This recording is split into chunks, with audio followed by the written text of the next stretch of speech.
You ask Tiger to solve. This deals with linear equations with one unknown. The final result is w equals -3. Let's solve it step by step. Group all w terms on the left side of the equation. Subtract 8w from both sides. Group like terms. Simplify the arithmetic. Group like terms. Simplify the arithmetic. Group all constants on the right side of the equation. Subtract 5 from both sides. Simplify the arithmetic.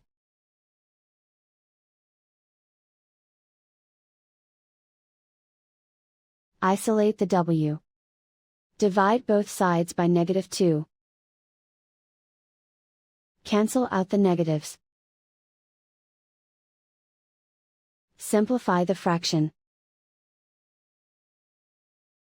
Move the negative sign from the denominator to the numerator. Find the greatest common factor of the numerator and denominator. Factor out and cancel the greatest common factor. And so the final result is w equals -3.